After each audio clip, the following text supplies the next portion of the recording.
Welcome to Lecture 11 of the lecture series, Psychology of Well-Being. Well, in this lecture, we are going to understand interventions for fostering subjective well-being that we introduced in the previous lecture. And this is the part 2 of that overall focus on interventions for subjective well-being. So, what are the inputs that we are going to have from this lecture? Well, we are going to recapitulate the idea of intervention to foster subjective well-being, that is, enhancing growth-inducing or positive traits, or rather positive experiences, and interventions for a common person and not only for severe or mild physical illnesses or psychiatric disorders, or pathological, psychopathological conditions. Well, we'll be focusing on interventions based on savoring, optimism, empathy, and kindness. And we are going to see some other ways to foster subjective well-being. All right. So what did we understand by the whole idea of intervention to foster subjective well-being? Well, as per Stone and Parks that we saw in the previous lecture also, that such interventions include growth-inducing or positive experiences such as the following 7 ones, meaning gratitude, strength, savoring, optimism, empathy, and kindness. We saw the intervention based on meaning, gratitude, and strength in the previous lecture. And in this lecture, we are going to see the remaining ones, the interventions based on the remaining uh, 4 positive experiences: savoring, optimism, empathy, and kindness. Well, interventions for these are for common persons and not only for people with extreme kind of conditions or physical or psychological problems. Okay, so we begin with savoring as the medium of intervention towards subjective well-being. So what is savoring? As we saw earlier, it is engaging with forgotten memories or experiences, and it is of 4 types. First one, sharpening perceptions. So that is engaging with positive sensory experiences with the help of sense organs like um, such sensory experiences would include focusing on various sensory experiences like smell, like vision, like touch, and engaging with them would mean that we got to focus on them, we got to savor them, we got to be with them. And then memory building, which means reconnecting important memories of the past through a focus on the present moments. So that is memory connections or memory building. Then reminiscence means engaging with non-sensory experiences, which might not be uh, exclusively be associated with sensory organs per se, but it could be related to the non-sensory experiences, such as sense of adventure of being in the Himalayas or the mountains. You just stand there and you feel a sense of high. It might not be associated just with the smell, vision, or touch of the cool breeze at that particular place, but it could be a um, completely different overall experience altogether. May not be associated directly or exclusively with one or more than one sensory organs. Then gratitude, engaging with positive sides of human relationship. So we'll look at some findings related to the effects of savoring on well-being. Well, the first one, savoring through imagining a positive future, which is mental time travel, that increases happiness. So if you are able to engage with the re-engage with the forgotten memory, almost forgotten memories, with the help of imagining a positive future that increases sense of happiness. There are experimental findings on that. Then savoring involving mindfulness reduces stress. I beg your pardon, again, it should be reduces, not reduced stress. So these are the findings which come from the experimental studies of conducted uh, by several researchers in more than one experiments or studies. Then savoring in the non-clinical settings also increases well-being. So it might not just be related to psychotherapy based on mindfulness, but it could also be non-clinical setting where we may exercise savoring. Um, for example, the use of, again, re-engaging with the forgotten memories or positive, imagining the positive future that we saw earlier. And that might be there for common persons, not only for people who might be facing certain kinds of issues with subjective well-being or issues with one's own well-being or mental health. Then engaging in slow and focused experience of senses or sharpening perceptions helps in decrease of appetite, thereby excessive eating. So sharpening perception would mean that we engage slowly and in a focused manner as far as our sensory experiences are concerned. So if we smell the food slowly and in a focused manner, that would decrease our appetite because we have a sense of getting uh, filled with that experience, with that smell, and that would stop excessive eating or uh, the risk of obesity. Then, re experiencing more pleasant memories shared with others has also helped increase satisfaction within relationships. Then, some questions to be pursued are related to how everyday savoring activity may take a reminiscing based intervention more effective. So, it's not just one time activity, it could be everyday activity that may make reminiscing based intervention more effective. That has to be addressed or evaluated or explored further. We move on to optimism based interventions. So, I beg your pardon, optimism that is working towards having a better or positive future may coexist with pessimistic views of about life also. So, we may find that it's possible to have, along with the pessimistic views, the optimistic views also, and that gives us some hope towards our well being because it presents with the opportunity to increase the strength of optimistic views over the pessimistic ones. And interventions are planned on the basis of a more positive and coherent views about life and future through a an illusion of control.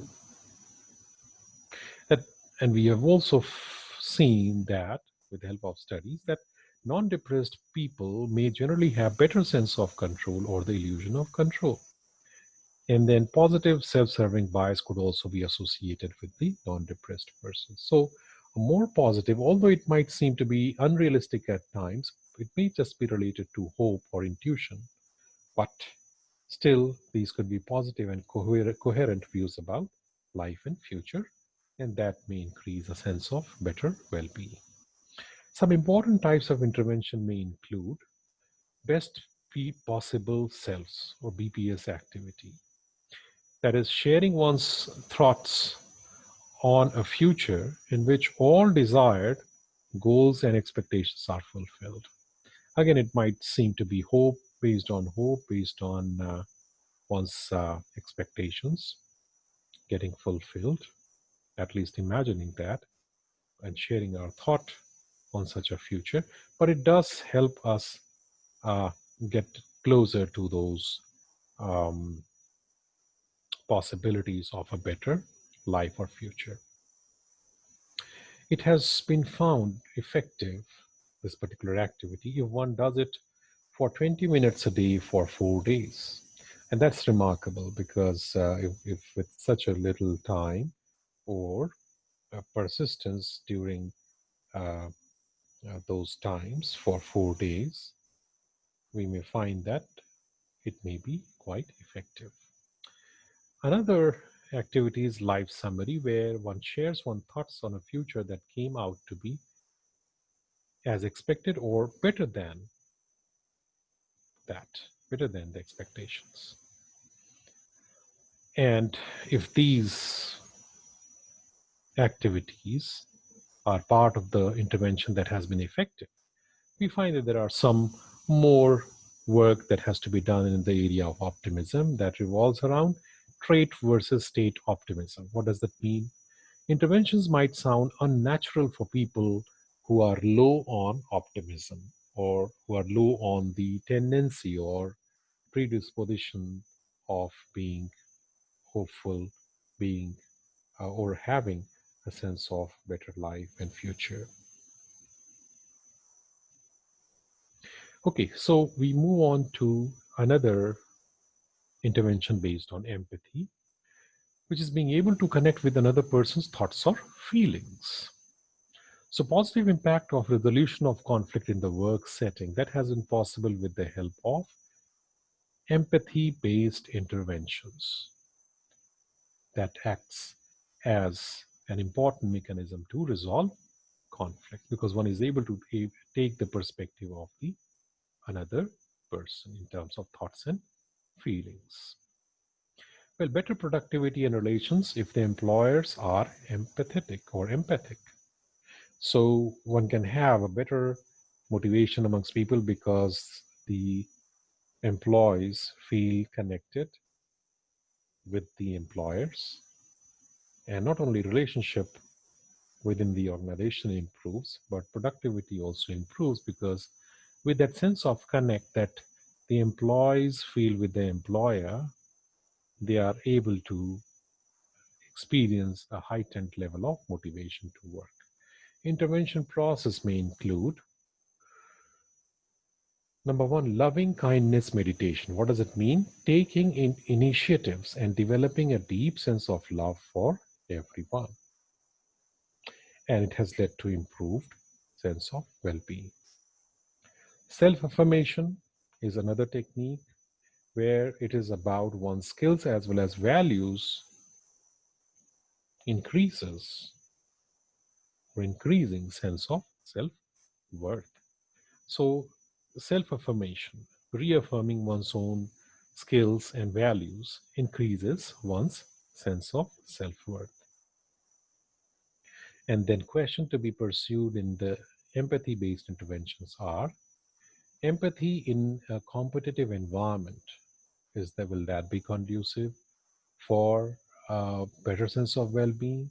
That has to be examined further, although the hypothesis says that there are dangers of being misunderstood or being or being seen as manipulated by the competitors.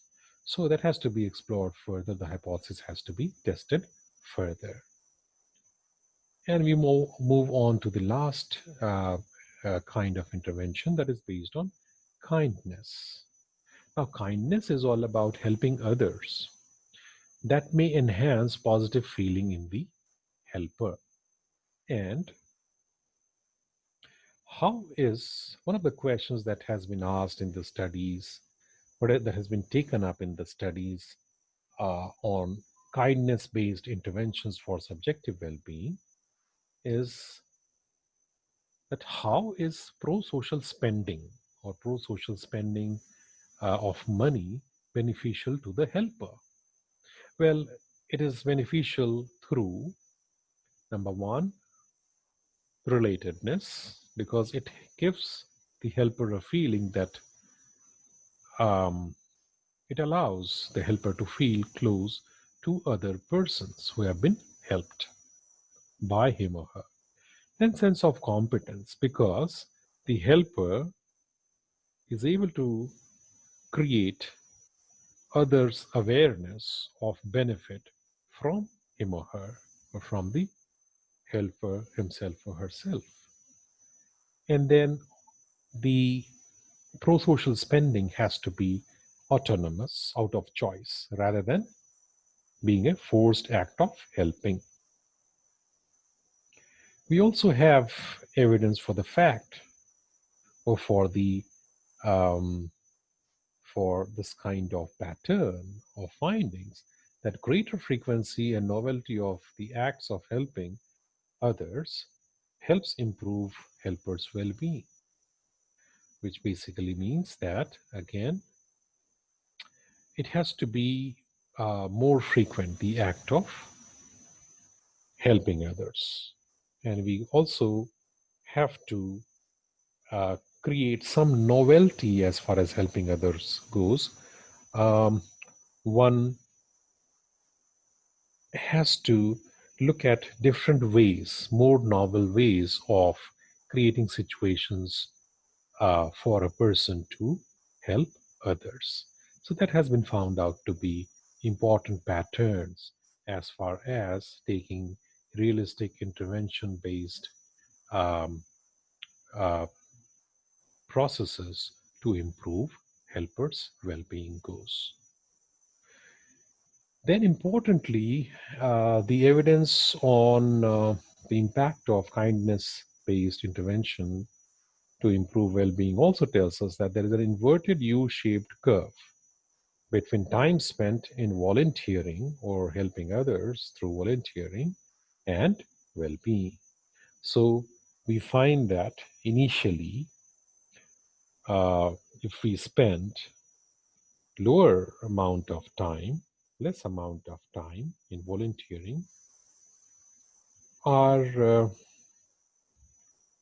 well-being might not be as good. But as we increase the amount of time spent on helping others, and if it is of moderate value, we find that there is a greater sense of well-being.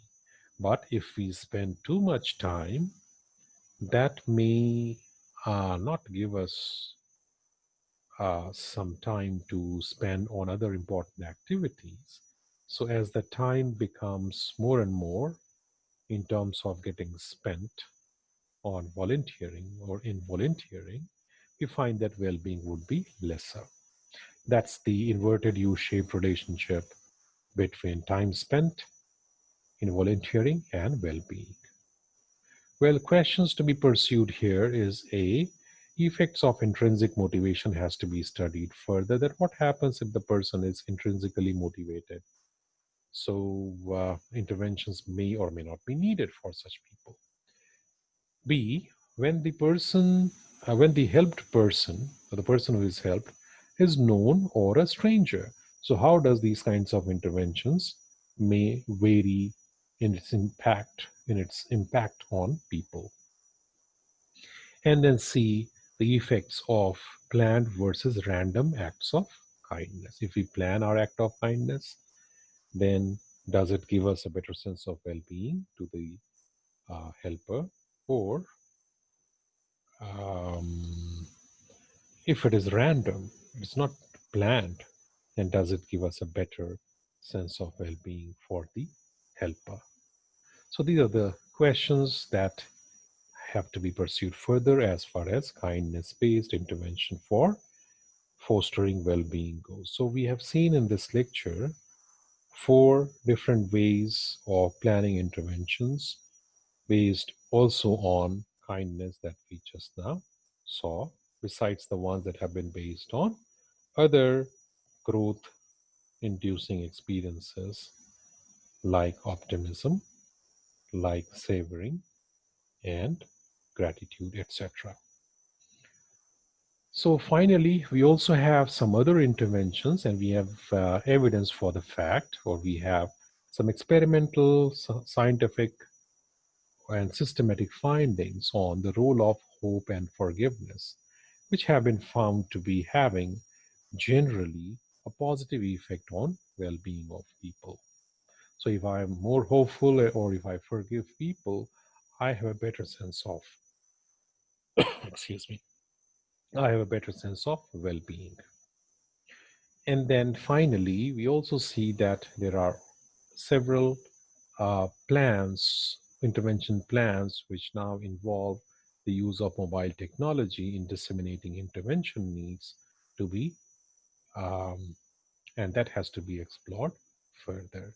There are mixed nature of hypotheses on whether or not mobile technology should be used in intervention programs for enhancing subjective well being. At times, it may be useful in extreme circumstances where there is no possibility of direct human connect, face to face interviews or face to face communication. And there it might be very useful. But in general, the exclusive use or excessive use of mobile technology may also come in the way of the human connect or communication that might be beneficial to people who are engaging with each other. So I hope you enjoyed this lecture, which was the second one in the series of um, the interventions for fostering subjective well being of people. We are going to see some further interventions for enhancing subjective well being or the recent findings of how other kinds of well-being that we have studied within positivist paradigm like psychological well-being or self-determination theory, etc., how these have been associated with different aspects of human life or human situations. And we are going to find that what are the ways in which these different kinds of experiences of well being as conceptualized in various theories that we just now mentioned can be enhanced further. Thank you very much.